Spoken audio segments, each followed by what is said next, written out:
Gustazo ser parte de este ciclo, sobre todo de la Academia de Ciencias, que es algo súper prestigioso. ¿Se me está escuchando? Sí, sí, perfecto. Sí, perfectamente. Okay. Bárbaro. Sí, en efecto, la invitación que me hizo Horacio para hacer una presentación para todo público, a pesar de que veo público que no es del todo público, en este caso acabo de dialogar brevemente con Juan Tirao, el doctor Juan Tirao, de quien tengo, él no se acordaba de mí, no sabe quién soy, pero yo fui participante de la Olimpiada Matemática Argentina a los 17 años, viajé a Buenos Aires a competir por la final, perdí la final, y había un problema fascinante de teoría de grafos, y al final Juan Tirao, que era jurado del concurso, nos explicó a todos, nadie resolvió ese problema, pero había otro problema muy fácil que yo me había equivocado. Y él nos contó algo de cómo encarar un problema matemático en general, tratar de contar, cuando haya que contar algo, contarlo de varias formas. Y bueno, para mí es un privilegio tenerlo en la audiencia, porque a pesar de que esto ocurrió hace muchísimos años, yo lo atesoro como recuerdo de docencia, en un caso en el que estábamos, digamos, compitiendo, ¿no? El título de mi charla es Escenas del encuentro entre el arte y la ciencia, y quería contar algunas historias que para mí son importantes del hecho de que el arte y la ciencia no son antagónicas, es decir, una cosa es el arte y otra es la ciencia, pero normalmente se suele hablar del arte como algo, en efecto, lo dijo Gabriel, lo insinuó, como algo más humanista, en el sentido de vinculado, si se quiere, a las emociones, mientras que la ciencia está vinculada a la razón.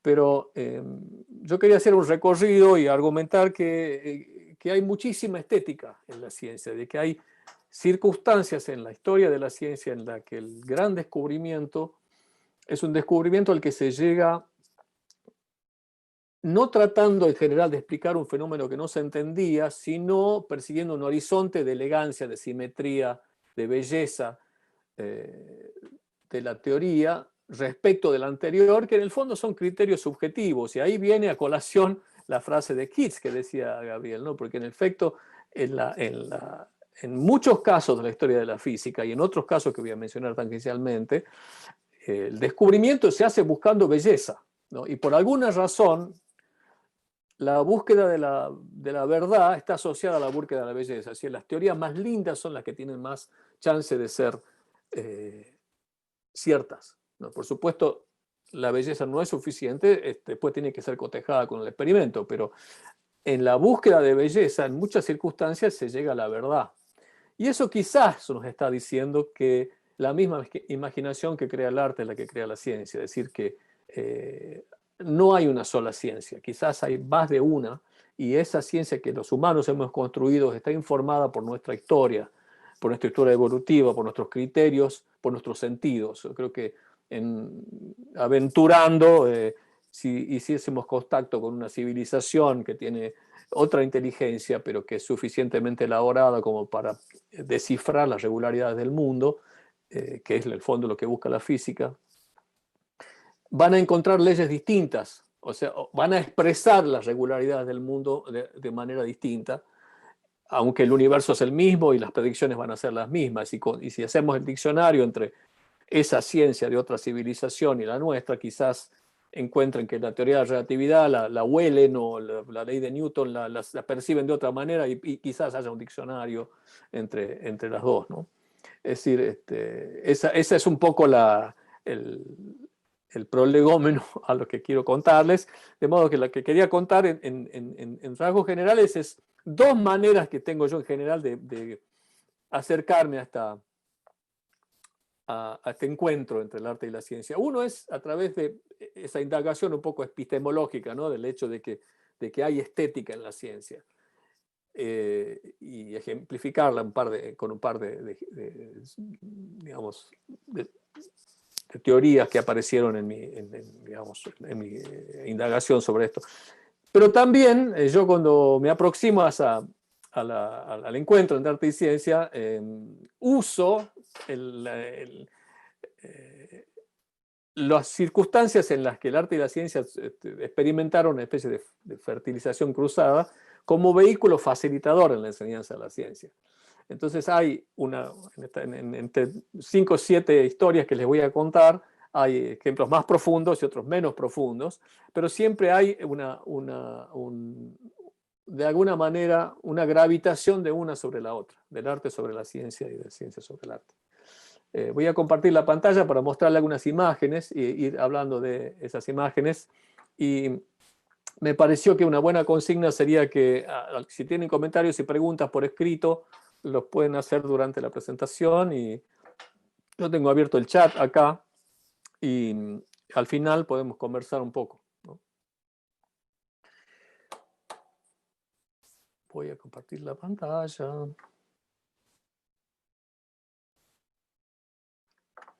Esta es una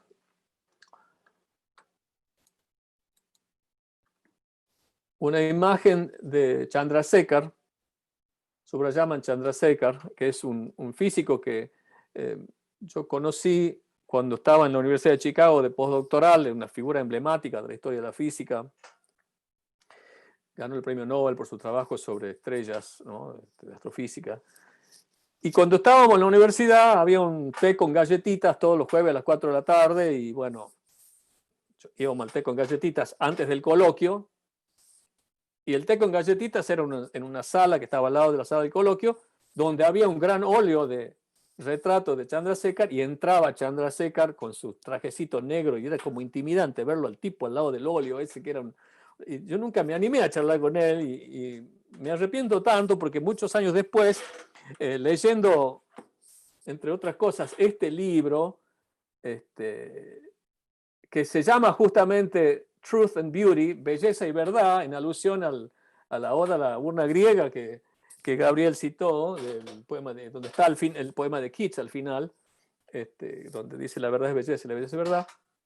Y en ese libro el tipo ejemplifica muchos, se llama Belleza y Verdad, o sea, da muchos ejemplos en los que la belleza es una pauta en la construcción de las teorías científicas. Y tiene esta frase que es para mí una de las frases más profundas de todas las frases, ¿no?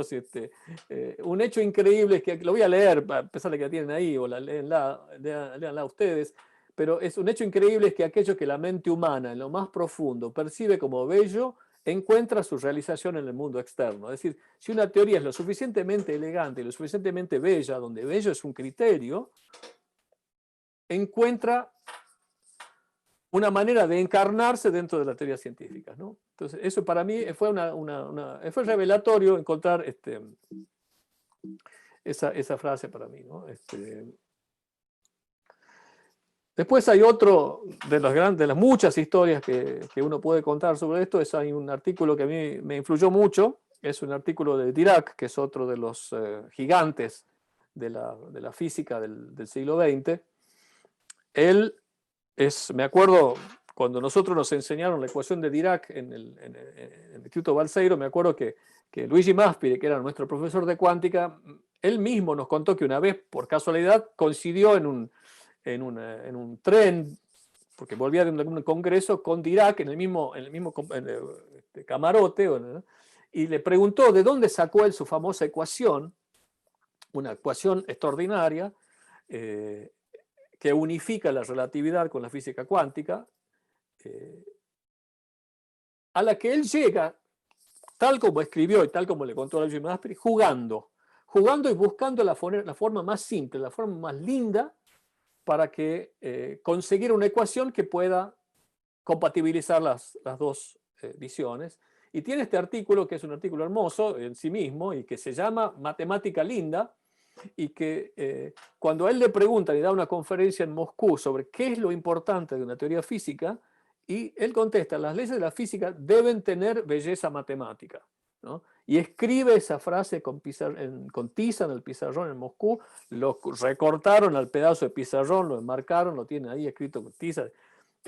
Y es notable que él en este artículo dice, la belleza matemática es importante en la teoría de partículas, dos de las cuales se describen en este trabajo, ¿no? O sea, él describe cómo el criterio de belleza es el que conduce a descifrar un misterio de la naturaleza que en el fondo, en este caso particular, es la antimateria, digamos. Él, cuando juega con sus ecuaciones, aparece una solución negativa de la teoría cuántica que en el fondo es interpretable y en efecto está bien interpretada como las antipartículas, ¿no? Cada partícula tiene su antipartícula con carga opuesta. O sea que de esos hay muchos otros ejemplos más. Hay, Einstein, por ejemplo, cuando escribe su teoría de la relatividad general en 1915, tiene que equiparar dos cuantidades que él sabe que están conectadas, la energía y la curvatura del espacio-tiempo, algo que es llamado la curvatura del espacio-tiempo, que es un espacio de 4 dimensiones. No hay una sola manera de escribir la curvatura del espacio-tiempo, hay varias maneras de escribir la curvatura. Y él dice, bueno, voy a elegir la más simple. Pone igual a la energía, que es una cosa matemáticamente complicada, y la curvatura del otro lado y las pone iguales. Y funciona, y esa es la manera que funciona. Eligiendo la más simple de las curvaturas, él llega a una teoría que predice con precisión obscena la precesión del movimiento de Mercurio y la curvatura de la luz y un montón de cosas, ¿no? Dicho esto, ahora quería contar un par de historias, unas cuantas historias que para mí son fascinantes del encuentro entre el arte y la ciencia. Y empiezo con la literatura. La Divina Comedia es una obra del medioevo de Dante, en la que la ciencia todavía estaba en un estado preembrional, digamos. Galileo, faltaban 200 años para Galileo y otros 400 para la teoría de la relatividad. Sin embargo, hay ciertos elementos que son muy, muy llamativos y de los cuales quiero contar uno, que es perdón, ahí me puse mezclé el inglés con el castellano. De una especie de predicción que hay o de anticipación que hay en la Divina Comedia, en el canto 28 del Paraíso, del espacio curvo, ¿no? Resulta que en el canto 28, Dante sale del centro de la Tierra, digamos, de la Tierra, y va saliendo y cruzando 9 esferas, ¿no? Que son cada vez más grandes, esas esferas, hasta que llega al borde de la 9ª esfera, que es el Empyreum, y ahí se encuentra con Beatriz, y Beatriz le muestra las 9 esferas que siguen, que sabemos que están más lejos del centro, porque la medida del tamaño de esas esferas es cuán rápido giran, está dicho ahí en la Divina Comedia, ¿no? Entonces él sale del centro, las esferas empiezan a agrandar, sigue saliendo o sigue alejándose y las esferas se empiezan a achicar. No es que se siguen agrandando, ¿no? Entonces, ¿cómo es posible que uno empiece a salir, las esferas se agrandan y después se empiezan a achicar? Bueno, eso para mi amigo Mark Peterson, que escribió un libro sobre el tema, y yo creo que es bastante plausible la interpretación, es que es un anticipo del espacio curvo. Fíjense lo que pasa en 2 dimensiones, no en 3 dimensiones. Si uno va del polo norte al polo sur, está caminando en una superficie curva que es de 2 dimensiones y vive en 3 dimensiones, pero podría no vivir en 3 dimensiones, podría ser solamente un universo bidimensional curvo. Si uno va del polo norte al polo sur, va cruzando los paralelos y los paralelos se van haciendo más grandes, ¿no? Si fuese plano y esos radios uno se va alejando, esos radios serían más grandes. Pero al ser curvo, uno llega al ecuador, sigue alejándose del polo norte y esos radios se van haciendo más chicos, ¿no? En 3 dimensiones, si el espacio en vez de ser bidimensional fuese tridimensional, uno en vez de intersectar paralelos, intersecta superficies esféricas, ¿no? Y eso es lo que anticipa Dante, digamos, que después Einstein lo propone mucho tiempo después. Sería para los matemáticos en la sala es un S3, digamos, una curva, es una superficie, es un espacio tridimensional curvo con superficies concéntricas que se agrandan y se achican. Es decir, hay un anticipo de la curvatura del espacio en Dante. Y hay muchos otros casos. Yo escribí un libro sobre Borges y un anticipo de la física cuántica. No me voy a detener en ese hoy, pero voy a contar otro de mis anticipos literarios predilectos, y es los viajes de Gulliver. Hay un capítulo en los viajes de Gulliver, que está escrito Swift lo escribe en 1726, en el que dice que hay una isla donde hay unos sabios, ¿no? Que son sabios astrónomos que saben mucho más que los astrónomos del momento. Y dice Swift, esos astrónomos saben que Marte tiene 2 lunas y que están a cierta distancia. Uno está a 5 diámetros de Marte y el otro está a 8 diámetros de Marte, e inclusive dice los tiempos y el cuadrado del período va como el cubo del radio. Lo dice, menciono esta ecuación porque la dice Swift en los viajes de Gulliver, que es la ley de Kepler. Y si uno se fija, yo marqué acá los diámetros de las lunas de Marte que menciona Swift cuando no se habían descubierto todavía. Faltaban 100 años, más de 100 años para que se descubran las lunas de Marte, y le pega exactamente, prácticamente igual a las distancias, no exactamente, y es muy linda esa predicción. No podemos sacar demasiada conclusión de esto, sino que es casi una casualidad, pero una casualidad inteligente, porque el razonamiento de Swift es, o al menos queremos pensar que el razonamiento de Swift es el siguiente. Él dice, bueno, Mercurio, Venus no tienen lunas, la Tierra tiene una, Marte no sabemos, Júpiter tiene 4, se conocían 4 en ese momento, antes ya sabemos que tiene muchas más. Entonces, en el medio, bueno, 2, dice él, ¿no? ¿Y por qué cerca? Bueno, porque si hubiesen estado más lejos, como la de Júpiter, la podíamos ver con el telescopio. Entonces, es una especie de casualidad informada, porque dice, bueno, hay pocas, extrapolo de 1, 0, 1, algo, 4, meto 2 en el medio. Hoy tiene como 60 Júpiter, ¿no? Pero me parece interesante que hay en este caso un anticipo semicasual, en el sentido de que él está informado de la ciencia del momento, ¿no?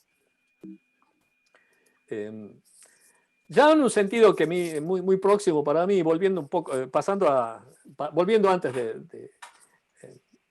de Swift, Galileo es ahora ya el creador de lo que hoy entendemos como física, podríamos decir, ¿no? El inventor del método científico, ¿no? Si bien cometió algunos errores, pero decididamente la física empieza con Galileo, quien por otro lado insiste en la búsqueda de la sencillez y de la simpleza y de la elegancia de la naturaleza, ¿no? Entonces, en un momento, en los diálogos, él lo dice claramente: yo sé que un cuerpo cuando cae, si tiro un cuerpo, este cuerpo está quieto, cuando lo suelto empieza a moverse, por lo tanto se acelera. Sabemos que los cuerpos se aceleran cuando caen. ¿Cómo se acelera? Y dice él, como la naturaleza actúa de la manera más sencilla, esa aceleración tiene que ser uniforme. Y lo dice claramente. Es el primer elemento estético en su razonamiento sobre el fenómeno que inaugura el método experimental en la física, porque luego él, a partir de esa afirmación que está informada por una búsqueda estética, tiene que hacer el experimento, si no, no sirve en la física. Ahora, ¿cómo hago un experimento para medir que la caída de los cuerpos es con una aceleración uniforme? Necesito relojes precisos para medir con precisión de menos de un segundo los intervalos de tiempo en ciertos intervalos de distancia. No existían esos relojes en ese momento. ¿Cómo hace Galileo? Y esto es un descubrimiento relativamente reciente que hace Stillman Drake, el gran biógrafo de Galileo, con unos documentos que no estaban accesibles, o que los descubre, unas anotaciones de Galileo que descubre en los años 70, donde Galileo, para hacer el experimento, recurre a la música, al sentido del ritmo, porque si bien uno no tiene la capacidad de evaluar intervalos de menos de un segundo con mucha precisión, sí podemos comparar intervalos con buen sentido del ritmo, que es lo que hacemos cuando cantamos o cuando bailamos. No, en general, lo que el director de orquesta, un buen director de orquesta, y en general lo que tenemos sentido musical, yo no sé si estoy cantando a 34 pulsos por minuto o a 120, pero sé que tan, dan, dan, tan, esos intervalos están dados con bastante precisión. Entonces, lo que hace Galileo hace varios experimentos, ¿no? Pero esencialmente uno de los conocidos es el plano inclinado. Acá esto está en el Museo de Galileo en Florencia, a pesar de que esas campanitas no están mencionadas. Es más probable, dice Stillman Drake, que haya puesto trastes de laúd en el plano inclinado. Entonces, larga una pelota por el plano inclinado y canta una canción, ¿no? O marca un ritmo. Tam, pam, pam, pam, pam, pam, pam, tum, tum, tan, dan, din, din, dan. Yo tengo intervalos ahí clarísimos y voy acomodando las campanitas, ¿no? O corriendo los trastes de tal manera de que escuche los golpes en sentido rítmico. Entonces, tin, din, din, din, din, ¿no? Si estuviesen X espaciados, uno escucharía tin, din, din, din, porque se van acortando los tiempos y se va acelerando. Pero si los voy alejando, separando, puedo ir acomodándolos hasta que escuche tin, din, din, din, din. Con buen sentido del ritmo, es claro saber si están X espaciados en el tiempo. Entonces, en efecto, los ubica X espaciados en el tiempo y escribe en los diálogos que están separados como los enteros impares. Ese es el lenguaje que usa Galileo, o sea que los espacios, para que los tiempos sean los mismos, tienen que estar como 1, 3, 5, 7, 9, etc. Entonces, si los espacios van como 1, 3, 5, 7, 9, la distancia va como el tiempo al cuadrado, que es la ley de la caída de los cuerpos, que es la aceleración uniforme. Entonces, para mí, es lícito decir que la historia de la física empieza como un hecho musical, ¿no? Está usando la música para descifrar una ley. No es una ley universal porque es una ley de la caída de los cuerpos que se aplica cuando la aceleración es constante, pero se aplica a la Tierra, ¿no? O sea que es un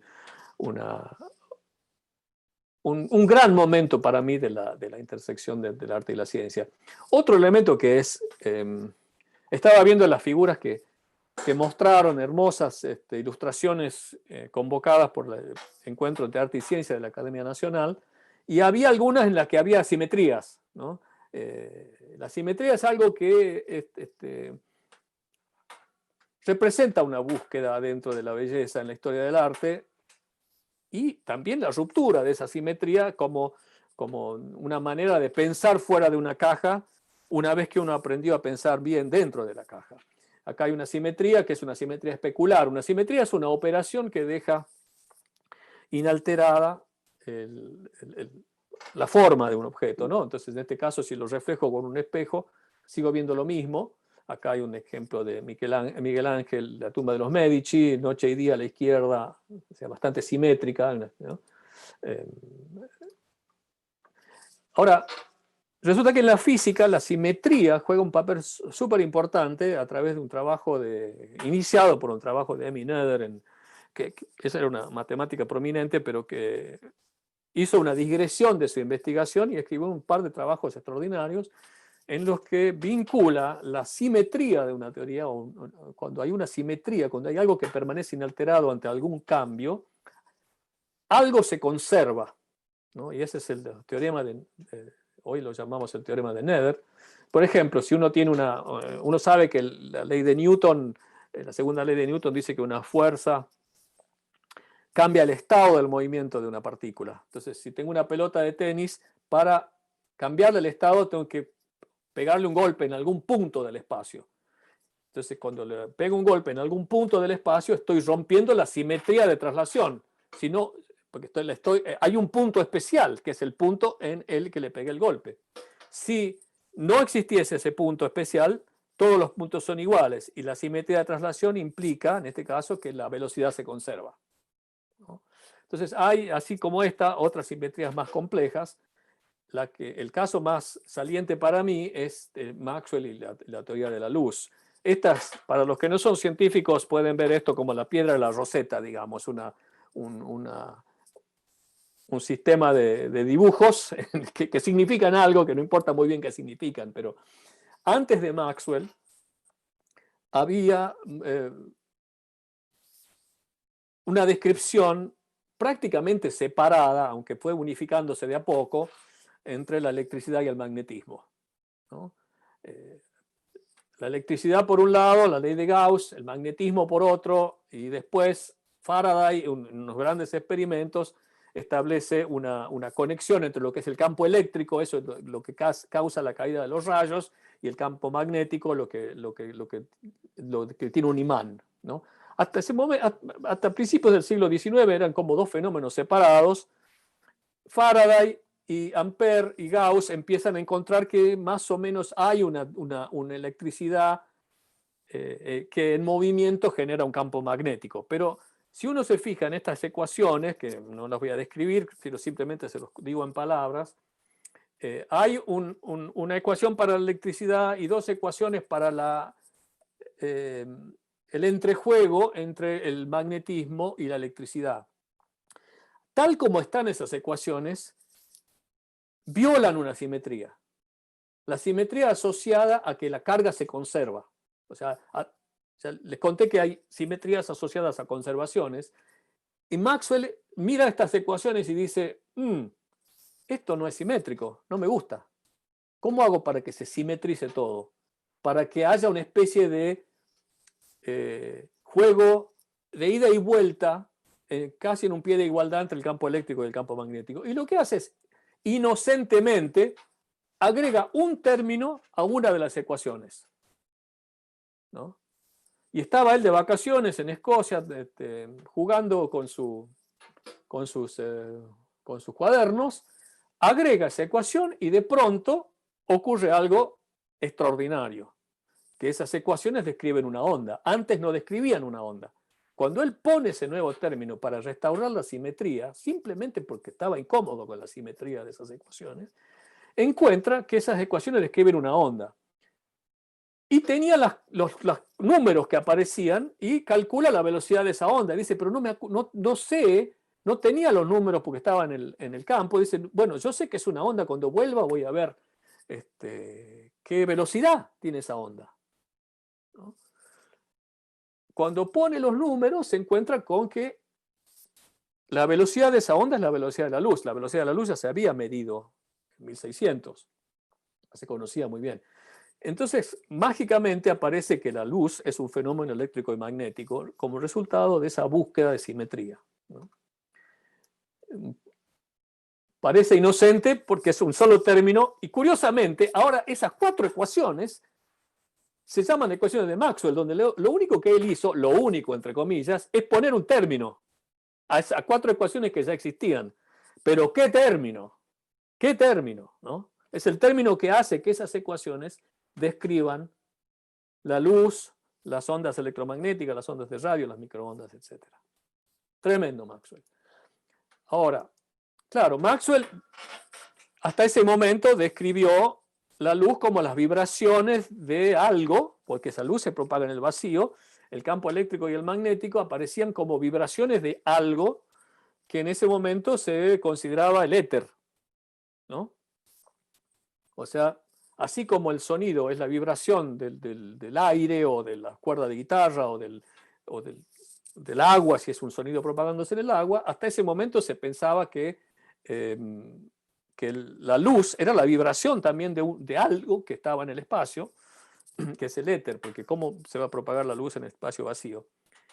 Y Einstein se incomoda con ese hecho, porque si uno mira con cuidado la teoría de Maxwell, sigue teniendo una asimetría. Y la describe él, en el primer párrafo dice: es sabido que la teoría de Maxwell contiene asimetrías que parecen ser inherentes al fenómeno. Es decir, que hay algo asimétrico. ¿Y qué es lo asimétrico? Él dice: si yo tengo un lazo de alambre y con un imán en la otra mano y muevo el lazo de alambre, se genera una corriente. Eso lo sabíamos. Si ahora, en vez de mover el lazo de alambre, muevo el imán, también se genera una corriente. Y se genera la misma corriente. Pero las ecuaciones que dicen en un caso cuál es la corriente, cómo calcular la corriente en un caso, y las ecuaciones que me dicen cómo calcular la corriente en el otro, son completamente distintas. Porque en un caso el alambre está quieto con respecto al éter y en el otro caso el imán está quieto con respecto al éter. Y Einstein dice: no puede ser.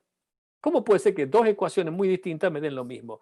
El fenómeno depende de la velocidad relativa entre los dos y el éter no existe, ¿no? Y así, con ese enunciado muy sencillo, arranca una matemática de secundaria en un trabajo de 1905 en el que se muestra que el tiempo es relativo, que el espacio es relativo y demás. Con una incomodidad hacia la simetría anterior de Maxwell, que es un criterio en el fondo estético. ¿Por qué va a tener que ser simétrica la teoría? ¿Por qué el universo va a tener que ser simétrico? ¿Y por qué esa búsqueda de simetría es la búsqueda que lleva a la verdad, ¿no? Esta es para mí una instancia en la que Einstein está actuando como artista, porque está reaccionando hacia un concepto que tiene que ver más con la estética que con la objetividad, digamos. ¿Por qué la elegancia? ¿Por qué la simetría, ¿no? Ya haciendo otros ejemplos que tienen que ver con la pintura, y quizás ya famosos en ciertos contextos de la historia del arte, sabemos que antes del Renacimiento la representación pictórica no provocaba la ilusión de tridimensionalidad, sino que los tamaños eran más o menos sin relación a la profundidad. Piero de la Francesca es el primero que dibuja un cuadro en el que aparecen las leyes de la perspectiva. Y a mí me asombra cómo ciertos elementos de la perspectiva y de las reglas de la óptica son tratados con cierta irreverencia, quizás inconsciente, quizás consciente, en las obras de arte, ¿no? Por ejemplo, un ejemplo frívolo es: supongamos que uno quiere comprarse un espejo en el que se quiere ver de cuerpo entero. ¿Cuál es el mínimo tamaño que puede tener ese espejo, ¿no? Y el espejo, por las reglas de la reflexión, la luz se propaga en línea recta y se refleja conservando el ángulo de reflexión cuando rebota en un espejo. Resulta que el espejo es suficiente con que sea de la mitad de la altura y de la mitad del ancho. O sea, yo con un espejo de maquillaje, que es la mitad de mi cara, me puedo ver entero, independiente de la distancia del espejo, ¿no? Ahora, fíjense en este cuadro. Este es un cuadro de Manet, un hermoso cuadro en el que hay un espejo. Claramente vemos que hay una imagen reflejada, la mesa está reflejada, pero tiene errores. Tiene errores de óptica. Tiene varios errores. Uno es la distancia de las botellas a la mesa. Otra es que las botellas están cerca del borde en la reflexión, mientras que deberían están lejos del borde en la reflexión, cerca del borde en la imagen real. La otra es el ángulo de la persona que está reflejado, y la de Susan, que es la mesera en esta escena de teatro. Y sobre todo, el que más me llama la atención a mí es el tamaño de la imagen reflejada. Por algún motivo, los pintores realistas y figurativos, en muchísimos de los cuadros figurativos, la imagen que se ve en visión directa, digamos, la persona, el objeto que está, la luz, la perspectiva, todo está respetado, pero cuando aparece un espejo, hay una especie de transgresión muy interesante, sobre todo los tamaños. Este es para mí el ejemplo favorito de la Venus de Velázquez. Si estamos transmitiendo por YouTube esto, tenemos el riesgo de que nos corten la transmisión, como me pareció otras veces, porque Velázquez está dibujando un desnudo y bueno, aparentemente hay robots en YouTube que no les gusta que se muestre una cola. Pero es una imagen tan maravillosa que la voy a seguir mostrando y tiene dos errores entre grandes comillas, que son, primero, el tamaño, ¿no? El tamaño de la cara de Venus. Uno, cuando acabo de ver que el espejo con la mitad del tamaño del espejo me veo de cuerpo, me veo entero. Un cuerpo, un espejo que es la mitad de mi tamaño, tanto de alto como de ancho, me veo entero. O sea que la cara está demasiado grande y por otro lado el espejo tiene un ángulo que hace que yo vea, nosotros como espectadores veamos a Venus, cuando en realidad estamos invitados a la coquetería de Venus, que ella tendría que estar viéndose a sí misma, ¿no? Yo hice varias veces el experimento, les muestro acá un video, no me voy a sacar la ropa, pero acá estoy en un video, fíjense el tamaño de mi cara respecto del tamaño real. El espejo está más o menos, y ahí yo estoy mirando la cámara. Y acá comparo las dos. Fíjense que en la toma mía, la cara reflejada es muchísimo más chica. Y yo estoy mirando la cámara en ese momento, como Venus, que ella tendría que estar mirándose ella misma, porque es muy coqueta. Y les propongo un experimento muy lindo para verificar esto. Miren su cara en el espejo empañado y tracen el perímetro de su cara y van a ver que el tamaño de esa cara en el espejo es la mitad de la cara real, independiente de la distancia a la que están del espejo. Bueno, ahí tienen un experimento para hacer, o pueden hacerlo trazándola con un marcador, ¿no? Y fijarse que dibujan la cara. Esa cara en el espejo es la mitad del tamaño de la cara y si se alejan sigue siendo el mismo tamaño. Esta es otra obra en la que curiosamente es una obra, quizás una de las grandes obras de la pintura, si no la más grande, para mí el más grande de todos los pintores, que es Velázquez, en donde por primera vez, además de una composición maravillosa, aparece un espejo mirando afuera del cuadro, que es los reyes que están ahí mirando de frente. Y yo creo que está bien tratado el tamaño del espejo, porque fíjese que el tamaño del espejo es prácticamente el tamaño de una persona y aparecen dos personas reflejadas. De modo que Velázquez, en este caso, respeta las reglas de la reflexión. Y no solo eso, si hay una cosa que no está muy analizada, que la estuve viendo, que es si se fijan en el punto de fuga de ese cuadro, debería corresponder más o menos al ojo o el rey o la reina, porque cuando uno mira un cuadro o si saca una foto, el punto de fuga corresponde con donde convergen las paralelas y el horizonte corresponde a la línea de visión, ¿no? Entonces la línea de visión corresponde bastante al ojo del rey y no al mismo punto. Quizás podemos decir que el espejo podría haber estado un poquito inclinado, ¿no? Entonces esa idea del punto de fuga a mí me encanta y voy a comentarle algunas cositas más en un minuto, pero no quiero dejar de mencionar algo respecto de ese hecho de que los pintores, cuando, aún siendo figurativos, si aparece un espejo que está de alguna manera en otra realidad, o aparece la luna o el sol, que de alguna forma está en otra realidad, porque está más allá de la atmósfera, digamos, los tamaños se agrandan. Todos los artistas agrandan el tamaño de lo reflejado o agrandan el tamaño de la luna. Este es un dibujo de William Giles que a mí me gusta mucho como dibujante, pero fíjense que hay una luna dibujada ahí y resulta ser que conseguí una foto de ese mismo lugar. Fíjense que bien tratada que está toda la perspectiva, los tamaños de la casa, pero la luna real es muchísimo más chica. Muchísimo más chica.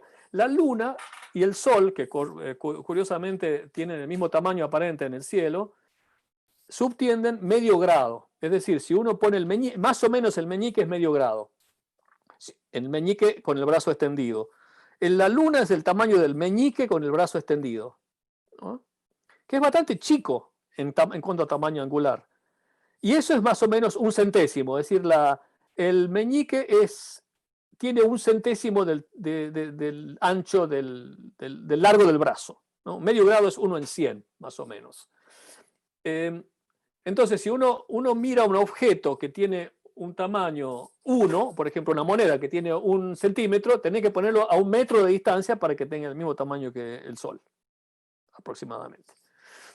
Y los artistas, en general, tienden, y si se fijan, no solo artistas, en el cine, aparecen lunas enormes, ¿no? Que tenés que sacarla al lado de personas, por ejemplo, de personas chicas, por ejemplo, en este cuadro de Vincent de Van Gogh, es posible que aparezca una luna del tamaño de una persona, pero para eso tendríamos que sacar con un zoom la foto. Si hacemos el cálculo, porque 1 en 100, la persona mide, el ancho de la persona mide más o menos 1 metro, tendríamos que estar más o menos a 150 metros del sembrador para poder dibujar eso. No le vamos a pedir realismo, porque es decir, es una invitación acá el árbol está bien dibujado, la proporción de la persona, hay perspectiva en el sembrado, hay un horizonte, pero el tamaño de la luna está exorbitantemente grande, ¿no? Hay muchísimos ejemplos más de esto, pero por supuesto no. Hay una frase alusiva a esto de Georgia O'Keeffe, que cuando vemos este realismo, no, nada es menos real que el realismo, dice ella, los detalles confunden.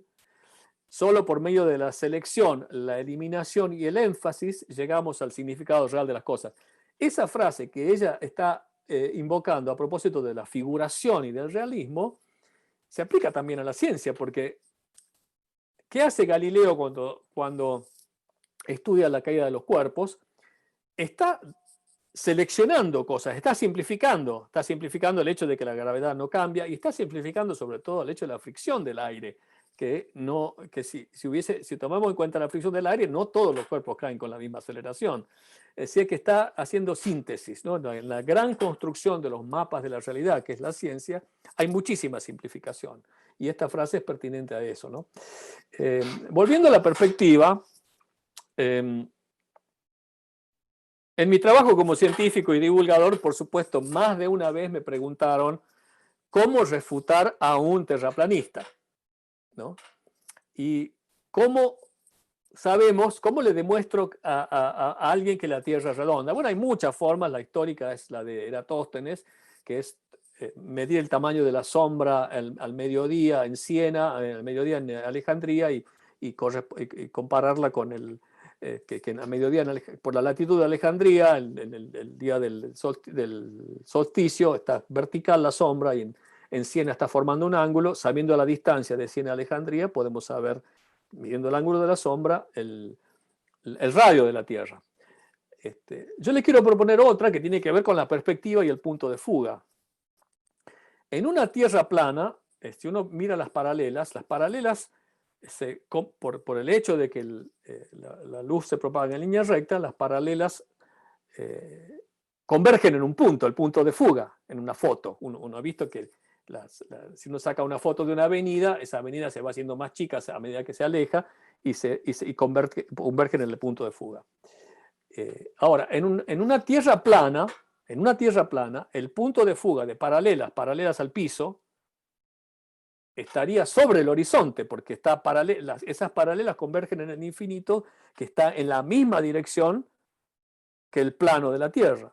Sin embargo, como la Tierra es curva, el punto de fuga va a estar un poquito arriba del horizonte, y ese ángulo de diferencia respecto del horizonte tiene que ver con el radio de la Tierra y la altura a la que estemos en ese momento. Entonces, si uno es cuidadoso, podría, en principio, midiendo el ángulo del punto de fuga respecto del horizonte, calcular el radio de la Tierra. Y yo traté de hacerlo una vez, esta es una foto que saqué en Aeroparque, que Aeroparque está arriba, o sea, está la sala de embarque está más o menos en el segundo piso, Y me fijé y efectivamente el punto de fuga no converge, no coincide con el horizonte. Y estimé un poquito, con el ángulo tomando más o menos el tamaño del semáforo, más o menos me daba. Y el año pasado fui a Mendoza a dar un café científico y mostré esta transparencia. Y en la audiencia había un estudiante de física que le gustó mucho y me escribió luego porque quería reproducir este experimento en un desafío de física. La auxilié un poco a armar el desafío y ahora puedo hablar porque ya creo que publicó el desafío y la solución está por ahí. Entonces, fíjense cómo hizo ella. Le voy a mostrar el video porque Chiara Lombardo se llama, es una estudiante. Tomó una foto en Uruguay y usando GeoGebra buscó el punto de fuga y con el punto de fuga que está un poquito arriba del horizonte, luego estimó el ángulo y sacó el radio de la Tierra. O sea, sin usar Siena y Alejandría. Desde un edificio podés calcular el radio de la Tierra. Este es un video que es un fragmento de uno de mis videos de física en cuarentena que voy a sacar próximamente. Entonces ahí tenés la foto. Sí, esta es la foto tomada desde el mirador panorámico de Montevideo, que mide casi 77 metros de altura. ¿Cómo sabes la altura? La googleé. Muy bien, marcado claramente ahí, ¿no? Ahí está el punto de fuga arriba. Este puntito de acá. Ah, ok. Entonces, ¿ahora qué hacemos? Ahora hay que sacar el ángulo. Bien, el radio... Y el ángulo se puede medir con GeoGebra porque si uno tiene una foto, como sabe que el ángulo que el iPhone tiene, el celular normalmente subtiende un ángulo de 60 grados. Entonces, si uno tiene algo que ocupa una fracción de la foto, por esa fracción de la foto que está ocupando, puede sacar el ángulo. Ella sacó un ángulo chiquitito, como sabe la altura del edificio, puede sacar el radio de la Tierra. 6.287.85 kilómetros. 6.200 kilómetros. Ahí tenés la foto. Casi igual. Para mí es demasiada coincidencia. Pero fíjense que acá hay una manera, usando el punto de fuga, que es un concepto que se origina en el Renacimiento para describir la pintura, para crear la ilusión de tridimensionalidad. En este caso sirve para calcular el radio de la Tierra. Por supuesto que si ahora vamos a hilar, a mí me gusta mucho la pintura y hago una distinción muy fuerte entre dibujar de fotos y de dibujar en vivo. No solo retratos, sino paisajes y me gusta el dibujo en vivo. Y tengo algunos encuentros y conversaciones con artistas que me dicen, no, dibujar en foto es lo mismo y es totalmente distinto. En un retrato, por motivos que tienen que ver con la percepción, existe por un lado la fotogenia, ¿no? Hay gente que sale bien en cámara, hay gente que sale mal en cámara. O sea que de alguna forma la cámara ya toma una decisión cuando está sacando la foto. Y si vos copias una foto, estás copiando un retrato ya en el que la persona apareció más linda, más fea o distinta, ¿no? Eso desde un lado cognitivo. Pero del lado de la física, cuando uno está observando un objeto, a menos que esté en el infinito, el ojo se mueve. ¿No? Y al moverse el ojo, el punto de fuga cambia. Porque el punto de fuga tiene que ver con la proyección de un sistema tridimensional usando un punto fijo en un sistema bidimensional, que es lo que hace una foto. Pero la retina, cada vez que uno mueve el ojo, mueve la cabeza, cambia. De hecho, si prueban con un iPhone o un teléfono, si giran el teléfono, el punto de fuga cambia a medida que lo van girando. Entonces, ese es un concepto lindo para experimentar. Y este es un dibujo que yo hice de este cuarto, de este estudio, moviendo la hoja de tal manera de ir respetando los ángulos, ¿no? O sea, este es un dibujo en el que yo dibujé los ángulos tal como los estoy viendo cuando giro la vista. O sea, uno cuando ve un cuarto, en el fondo está mirando con una perspectiva curva.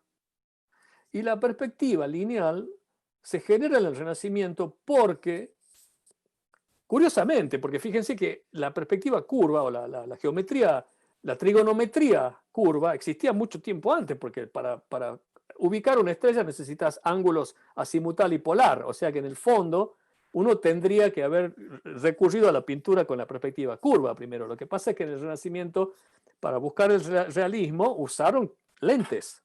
Proyectaban la imagen en la tela, ¿no? O sea que en el fondo estaban sacando fotos, estaban dibujando fotos, ¿no? No estaban dibujando lo que veían. Lo que uno ve no es lo que saca la foto, ¿no? Entonces los invito a hacer ejercicios de ese tipo. Yo lo que hago es empiezo a dibujar y voy comparando los ángulos a medida que voy moviendo la vista, y van a ver que lo que uno ve parece más a esto que a lo que saca una foto, ¿no? La tercera parada y la penúltima que quiero mostrarles, para mí una de las intersecciones muy lindas del arte con la ciencia, tiene que ver con la teoría del color, que es a la que se llega con un cierto grado de sofisticación en el siglo XIX. Antes del siglo XIX había mucha confusión sobre la teoría del color entre tanto pintores como físicos, ¿no? Porque el color es un fenómeno perceptivo, digamos. El color, en el fondo el color no existe, está en la mente, es una construcción mental, pero por otro lado hay un dilema que existía en el siglo XIX, hasta el siglo XIX, entre lo que es los colores aditivos. ¿Qué son los colores primarios? Hay colores aditivos y colores sustractivos, ¿no? Y había mucha confusión entre cuál era uno y cuál era el otro. ¿Cuáles son los colores que necesito para generar cualquier color, o prácticamente cualquier color, con pigmentos o con luces, ¿no? Cuando uno ve la luz en la pantalla, lo que estamos viendo ahora todos, estamos viendo una suma aditiva de colores, porque la pantalla, cada píxel de la pantalla tiene 3 lucecitas, una roja, una azul y una verde, y con combinación de esas 3 luces es capaz de crear millones de colores, no todos, porque hay infinitos, pero una gran gama, porque es digital, hay 256 variaciones de intensidad para cada uno de esos colores. Entonces hay 256 al cubo colores posibles que genera la pantalla, sumando luces. Es decir, por ejemplo, si yo si cada una de esas luces está a su máxima intensidad, es luz blanca, ¿no? Entonces mando luz blanca por un filtro verde, el filtro verde no deja pasar el rojo ni el azul, queda luz verde. El filtro rojo no deja pasar el azul y el verde, pasa luz roja. Si superpongo esas dos luces rojas en la pantalla, me da una mancha amarilla. Esa es la combinación aditiva de colores. Por otro lado, está la mezcla sustractiva de colores. Si en vez de poner un filtro rojo primero y un filtro rojo después y superponer las luces, pongo un filtro rojo y un filtro verde a continuación uno del otro, el primero me quita todo menos el verde y el segundo me quita el verde y queda completamente oscuro. O sea, hay una diferencia crucial entre ambos. Entonces, por ejemplo, si yo los infinitos, o lo que así llamamos el círculo de colores, que es todos los colores que vemos en la pantalla, se pueden expresar como combinaciones aditivas de rojo, verde y azul, por motivos que darían para otra charla, ¿no? Entonces, por ejemplo, supongamos que quiero crear este color rosa, ¿no? Que es un 110 azul, 80 verde y 210 rojo. Entonces, ajusto 3 intensidades de los píxeles de la pantalla y me genera este color, sumando 3 luces. ¿Ok? Ahora, si yo quiero crear ese mismo color con pigmentos, lo que tengo que hacer es sustraerle al blanco, primero, un rojo, un 45 de rojo, un poco de azul y un poco de verde. Hay que sustraerle a la luz. ¿Y cómo le sustraigo? Poniendo primero un filtro que deja pasar todo menos el rojo y que saca un poquito de rojo. Ese filtro es el filtro cian. El segundo filtro es el filtro que deja pasar el rojo y el verde, que es un filtro amarillo y que saca un poquito de azul, ¿no? Y el tercer filtro es un filtro que me saca un poquito de verde, que deja pasar el rojo y el azul, que es el magenta. Entonces, los filtros que yo tengo que usar para aditivos, o sea, uno a continuación del otro, sustractivos, son muy distintos de las luces que tengo que usar para construir cualquier color posible. O sea, los colores primarios sustractivos no son rojo, azul y amarillo, sino son magenta, cian y amarillo, ¿no? Es difícil conseguir esos pigmentos, pero esos son. Entonces, hay una diferencia entre mezcla aditiva y mezcla sustractiva. La pantalla tiene una mezcla aditiva. Cuando uno mezcla pigmentos, lo que está haciendo es una mezcla sustractiva, ¿no? Ahora, esto está explicado por primera vez uy, aquí hice una movidita con mi pantalla.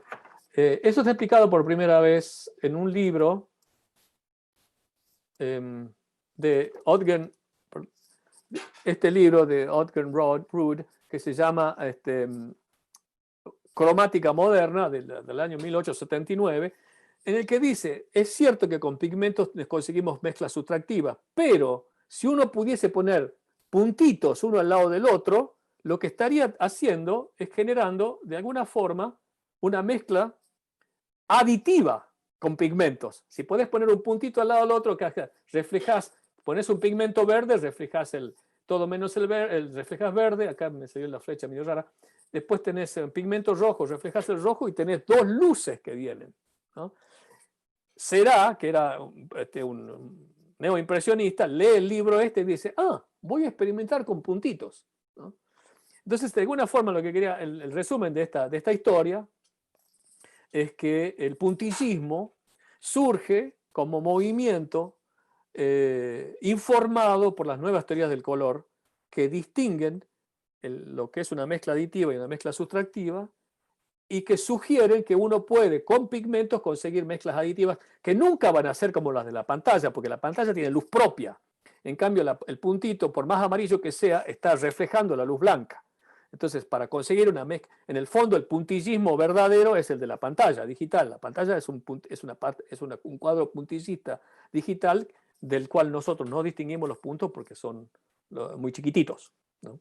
Y acá está el gran cuadro de la Grand Jatte que está en Chicago, del puntillismo, ¿no? de Seurat. Y mi última o penúltima, si me van a pedir un bis, tengo otra más. Tengo otro encuentro que para mí es maravilloso de arte y ciencia, tiene que ver con la tensegridad, que es una especie de encuentro entre la escultura, la arquitectura y la biología, en el que Buckminster Fuller, que era un arquitecto muy, muy influyente del siglo XX, postula, y ahora les voy a mostrar un video de él mismo hablando, que la arquitectura debería ocuparse mucho más de la tensión que de la compresión, que históricamente la arquitectura se ocupó, la ingeniería de construir edificios poniendo ladrillos uno encima del otro, mientras que en realidad podría haber prestado más atención a las tensiones, y que las tensiones son más naturales que las compresiones. Y él da una charla cuando tenía esa idea un poco vaga, y un escultor que escuchó esa charla construye por primera vez estructuras en las que las partes sólidas no se tocan entre sí, y donde la rigidez está dada, como en el cuerpo humano, ¿no? Nosotros tenemos partes rígidas y partes tensas, y nuestra estabilidad está dada por la tensión de los músculos. En una rueda de bicicleta, la rueda está soportando el peso de la bici, pero los rayos no están comprimidos, están tensionados, ¿no?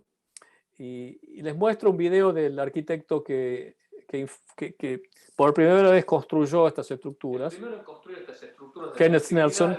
Kenneth Snelson, un escultor que hizo esta, es la primera, y después hizo muchísimas a lo largo de los años. Este es Buckminster Fuller. 1851, we got Brooklyn Bridge in 1883. Anyway, I saw that the Earth doesn't touch the moon. I said, can I discover how humanity can use these principles of holding things together? Because that's what Kepler discovered, was these planets were holding together, and with the sun in millions of miles apart. And they're holding together, there's something invisible, tension. Entonces, fíjese que si yo tiro de este hilo... Acá hay una de las... ¡Uy! ¡Oh! Interrumpí. Ahora vuelvo. Me voy a tener que ir hasta el final. Quería mostrarles el video y quería hacer una pausa.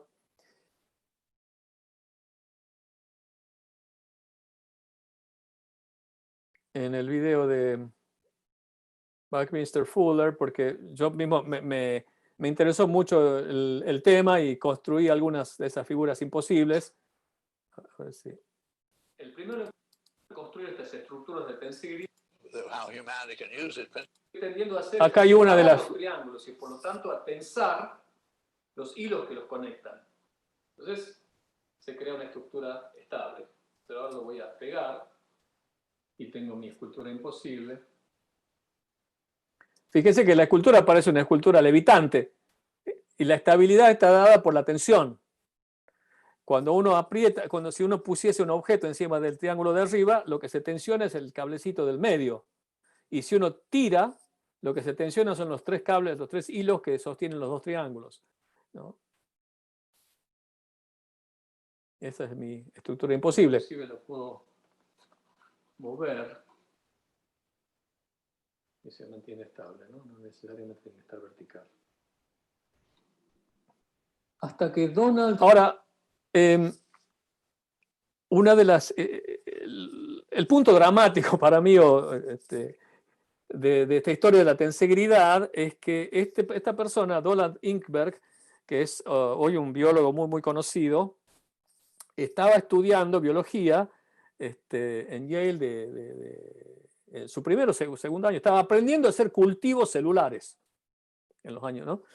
Y tomó una clase de escultura, porque en Estados Unidos en el college uno toma clases muy diversas. Y para mí esto habla de la importancia de la educación integral. Acá hay un descubrimiento científico que Donald Inkberg hace después de haber tomado una clase de escultura. Si no hubiese tomado esa clase de escultura, no hubiese hecho ese descubrimiento. Y el descubrimiento es que hasta ese momento, cuando él estaba haciendo sus cultivos celulares, se sabía que la célula tenía un núcleo que tenía una estructura, un esqueleto, un citoesqueleto, pero no se sabía cómo era que se ajustaba la forma de ese esqueleto. Y él dice, es exactamente lo que yo vi en estas esculturas de tensegridad. Y lo cuenta muy lindo, ¿no? Inkberg, partiendo del hecho de que la célula es más o menos esférica cuando no está adherida a nada y que se achata cuando se adhiere a una superficie plana, propuso un modelo de tensegridad para describir a la célula. I saw that for the first time when I was an undergraduate at Yale in a sculpture class that I just happened to take. The same week I learned to culture cells. And that, as they say, was the beginning of the rest of my life. Y finalmente acá tengo una escultura inspirada en el orden planetario y de los seres vivos y un modelo de una célula inspirado en una escultura. ¿Cuál es la diferencia? Ninguna. Bueno, y esas es las ideas que le quería contar, y para que vean que nos pusimos de acuerdo con Gabriel, acá está mi frase que resume el círculo de ideas que quería contarles. Así que yo cortaría acá y si hay preguntas o diálogo, podemos seguir charlando.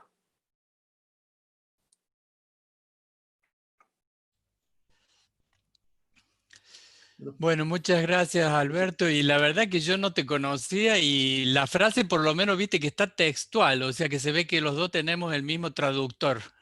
Es Cortázar el traductor en este caso. Mira vos, eso no lo sabía. Sí.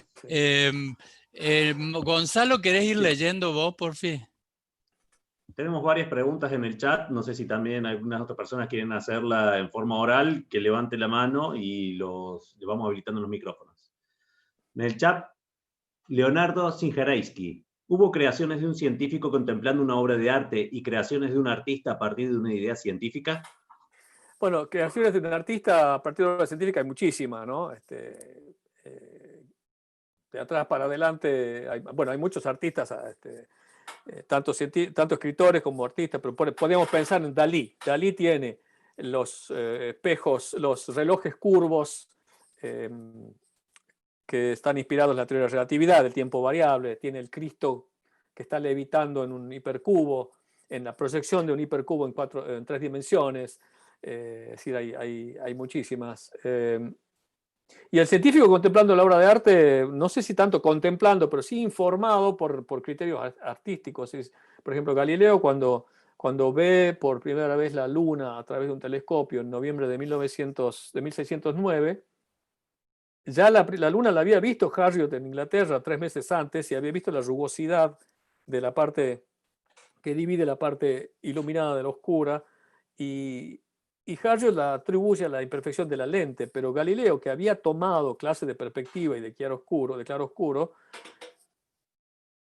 a través de ese conocimiento pictórico puede descifrar que esas irregularidades son cráteres, e inclusive a través del tamaño de las manchas oscuras en la parte clara y de las manchas claras en la parte oscura puede estimar la altura de los cráteres, que dice son más o menos de la altura de los Alpes, y en efecto son de la altura de los Alpes. Así que hay en efecto muchos casos de ese tipo, ¿no?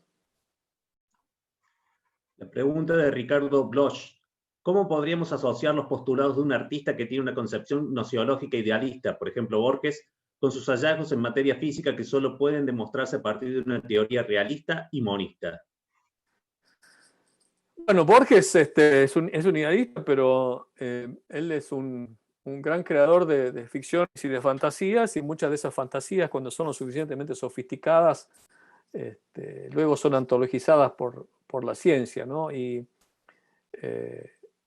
Los hallazgos de la física es cierto que tienen que ser verificados, pero para mí lo importante es que esa construcción de la teoría muchas veces está pautada por ideas que tienen que ver con el gusto, que tienen que ver con lo que entendemos por elegante, por esa cosa visceral que en el fondo no tiene por qué el universo, por qué Dios, si uno es creyente, va a crear un universo que a nosotros nos resulta más sencillo de describir con ecuaciones, o que es descriptible con mayor precisión por ecuaciones más sencillas o más elegantes, ¿no?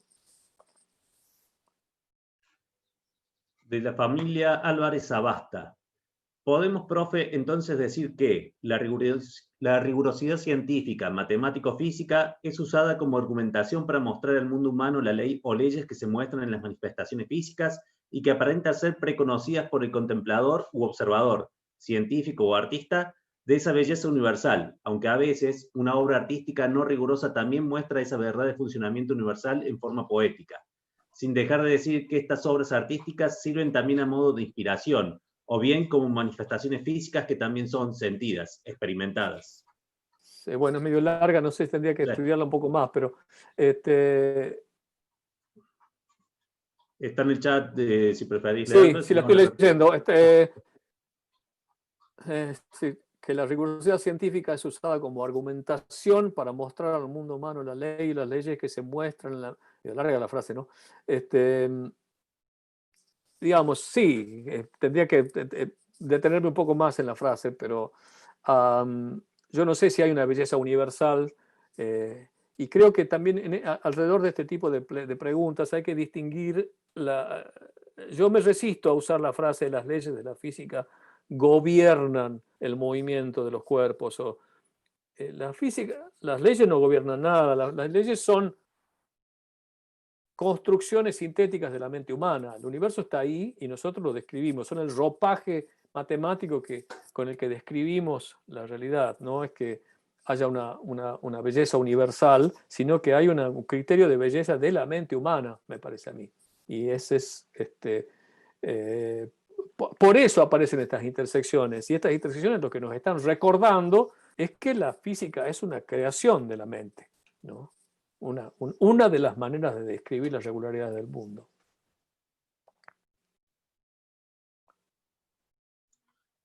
De Leticia. ¿En qué lugar su conocimiento de la ciencia y su talento musical se encuentran? Casi que cantaría una canción para contestar eso, pero bueno, mi talento musical, para mí el talento está sobrevaluado. Para mí el talento es una paciencia larga y trabajo, ¿no? Pero para mí la experiencia musical y el conocimiento de la ciencia están muy, muy cercanos, ¿no? Tanto no hablé de la física, de la música, que es toda una historia el hecho misterioso o no de que toda la gramática musical es expresable en números, o sea que hay una lógica detrás de la consonancia musical, una lógica detrás de la armonía, una lógica detrás de las melodías, una lógica que tiene que ver con las vibraciones, con los acuerdos entre vibraciones, con los acuerdos entre ritmos y demás. Para mí, la manera en que yo me aproximo al arte y a la música es la misma manera en que me aproximo a la ciencia, digamos, con curiosidad, con ganas de aprender cómo otros lo hicieron antes y tratando de ver si puedo expresar una voz nueva, ¿no?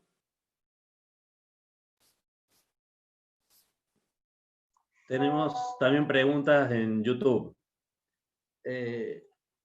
Perdona. De Agustín Mangiarotti. ¿Qué lugar piensa usted que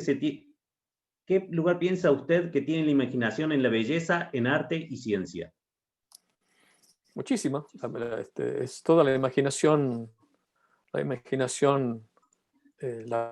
eso digo, la misma imaginación que crea el arte es la que crea la ciencia. De hecho, al hacerse el recorrido que uno hace por los anticipos literarios, ¿no? Los viajes en el tiempo, Wells, en 1800 y tantos, en Los Argonautas Crónicos, que es un libro que él escribe antes de la máquina del tiempo, habla del tiempo como una cuarta dimensión. Las ideas de la ciencia no están desconectadas de las ideas artísticas. O por supuesto, una cosa no son lo mismo, pero en el gran diagrama de Venn hay un territorio de intersección, ¿no? O sea que yo creo que hay grandes puntos de contacto entre la imaginación científica y la imaginación artística. De Leonardo Singereitsky. La idea de belleza no puede estar limitándonos el pensamiento científico sobre algunas leyes del universo que podrían para nosotros estar cercanas a la fealdad. Es cierto, sí. Y de hecho sobre eso hay mucha discusión, y también es cierto que en el arte hay cosas feas y que podrían llegarse. A mí, por ejemplo, el grito de Munch no me parece un cuadro lindo, pero es un cuadro famosísimo y un cuadro muy efectivo y un cuadro que está considerado uno de los clásicos de la pintura del siglo XX. Sí, es quizás limitante y quizás haya que buscarlo, pero sin embargo, si uno ve el modelo estándar y ve la lista de ecuaciones y es tan complicado decir, no, esa será la última palabra, nos tendremos que quedar con eso, y es posible que quizás después desarrollemos un gusto sobre eso. Y no, sí, yo creo que es una pregunta válida, y de hecho tengo un libro a propósito de eso, que es relativamente nuevo, que se llama Perdido en Matemáticas, Lost in Math, que argumenta sobre ese punto. Es un punto importante, En YouTube, Zach Nicté Carrasco. Bueno, da gracias por la charla y pregunta, ¿considera usted que tanto en el arte como en la ciencia el mejor método de aproximación será siempre buscar la simplicidad? No lo sé. De hecho, en la ciencia, en el arte hay una búsqueda de simplicidad, pero por supuesto hay muchísima complejidad en una sinfonía y demás. Pero en la física hay sin duda una búsqueda de unificaciones y de la gran ecuación que contenga todas las demás, como que es un camino inevitable, ¿no? Y de hecho la historia de la física es la historia de las subsecuentes unificaciones y de reconciliaciones de cosas que parecen contradictorias o por menos incompatibles. La electricidad del magnetismo, la primera gran unificación de Galileo, que es el movimiento con el reposo, que son la misma cosa. La gravedad con la digamos, bueno, la gravedad está unificada del todo, pero digamos la física, la electricidad con el magnetismo, la electricidad con la física cuántica es la nueva teoría de la electricidad, después la unificación del espacio con el tiempo, la unificación de la cuántica con la relatividad. O sea, hay la electricidad con la interacción débil. O sea, hay la búsqueda de la unificación, creo yo, que en el fondo es la búsqueda de una simplicidad. Bueno, yo diría que hagamos una pregunta más y después, considerando que Alberto tiene una guitarra al alcance de la mano, yo creo que todos vamos a estar muy contentos de escucharlo. Muy bien. Bueno. La última, de Débora Escobar. ¿Se puede decir que el empirismo como modo de experiencia y percepción contribuye al racionalismo de manera tal que los conocimientos físicos son parte de ambos, sumado también a la matemática que rige en la naturaleza?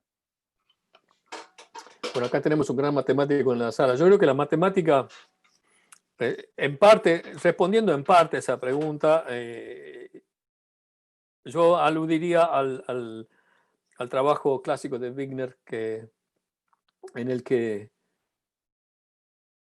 habla de la misteriosa aplicabilidad de la matemática en las ciencias naturales. O sea, un gran misterio es por qué el universo es comprensible, por qué es describible en lenguaje matemático, ¿no? Porque la matemática es una estructura que no tiene en principio nada que ver con el mundo. Es una creación de la mente, de la lógica de la mente humana, es un ajedrez mental que curiosamente es el lenguaje apropiado, como lo dice Galileo en el ensayista, es el libro del universo está escrito en un lenguaje matemático y sus caracteres son triángulos, cuadrados y otras formas geométricas, y el que no conoce ese lenguaje deambula en un oscuro laberinto. Yo reformularía, no sé si entendí bien la pregunta, pero para mí hay un gran misterio ahí, es por qué la matemática es el lenguaje, ¿no? Bien. Y después tenemos un agendado ya descubriendo la ciencia, que es Uli, que te felicita por la presentación y que sigue los videos de física en cuarentena en YouTube. Geniales, dice. Bueno, Por qué ahí bueno. anda, Uli. Vamos, Uli, muchas gracias. Bueno, me voy a despedir. Me voy a despedir con una historia y una canción. Resulta que para uno de los científicos que más me influyó a mí y a muchos de los que hacemos divulgación y los que nos interesa la física en general, es Richard Feynman. Richard Feynman dio una clase una vez que a mí me impactó muchísimo, dirigida a profesora de la secundaria, en la que hablaba de que la historia de la física tiene muchísimas historias maravillosas que son dignas de ser contadas, y que la experiencia de entender por qué el cielo es azul o los fenómenos naturales no le quita magia a la observación de ese fenómeno, sino que se le agrega. Y la historia que él cuenta, una de tantas, pero una historia que me encantó que él cuenta, es que la historia está haciendo alusión, aunque él no lo dice, a Helmut, que era un biólogo del siglo XVII, que hizo el primer experimento controlado, o uno de los primeros, quizás el primero de la biología. Y el experimento consistía en, él tomó una maceta de tierra, y tenía 30 kilos de tierra, y le pone un retoño de sauce a la maceta. Y durante 3 años le agrega solamente agua y sol, porque recibía sol la planta. Y al cabo de 3 años, el sauce pesaba 70 kilos, la tierra seguía pesando 30, y él no le había agregado nada más que agua. Entonces, Helmut dice, ¿de dónde sale el árbol? Y, o sea, es la primera pregunta que alude a la conservación de la masa. Y bueno, como lo único que le agregó es agua, dice, es agua, pero hoy sabemos que no puede ser agua. El árbol tiene agua, pero no solo agua, porque hacemos asado con la madera del árbol, ¿no? Y Feynman dice con toda claridad, el árbol está hecho de aire. Porque por ese mecanismo espectacular que es la fotosíntesis, el árbol toma las moléculas del aire, el carbono, el nitrógeno, el oxígeno, el agua, y hace con la energía del sol y crea la materia orgánica. Nosotros somos incapaces, nosotros comemos materia orgánica que en el fondo fue fabricada por un árbol o por una planta en algún momento, que después la comió la vaca y se hizo el bife chorizo. Pero el que fabricó es la planta. Y el árbol está hecho de aire, y cuando se quema, vuelve al aire. y en el fuego se va liberada la energía del sol que el árbol tomó para construir su propio cuerpo de madera. Y en las cenizas quedan lo poco que el árbol no tomó del aire, algunos átomos de calcio y cosas, pero mínimo, ¿no? Y esa historia me pareció extraordinaria y forma parte de un proyecto que estoy armando de canciones científicas. Y se lo comenté a Luis Pesetti, que es un amigo y un gran poeta, y le gustó mucho esta historia, y él hizo una letra hermosa sobre esta historia del árbol, y compusimos una canción juntos que se llama Árbol Cuenta. Y les canto la canción Árbol Cuenta, y bueno, muchísimas gracias por la invitación, Horacio, a la academia. Es realmente un honor y un privilegio formar parte de esta serie. ¿Se escucha? Yo aprendí a guardar el sol en mí. Soy aire que ha viajado, un grano de sal robado. Soy una nube verde de viento atrapado. Cuando el aire entre mis ramas va, veo que se sorprende de ser viento en tierra extraña, convertido en madera hasta mañana. Devuélvase el sol al sol. Esa es la ley del calor eterno. Solo tu aliento,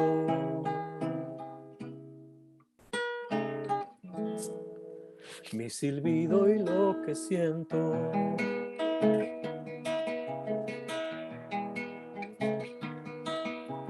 Yo aprendí a guardar el sol en mí.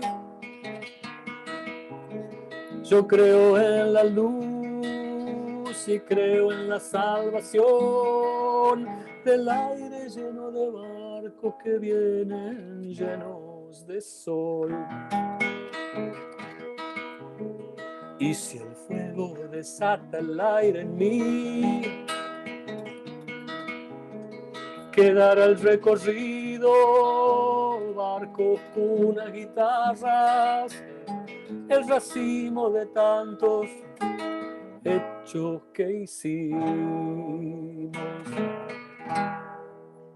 Devuélvase el sol al sol. Esa es la ley del calor eterno. Solo tu aliento, mi silbido y lo que siento.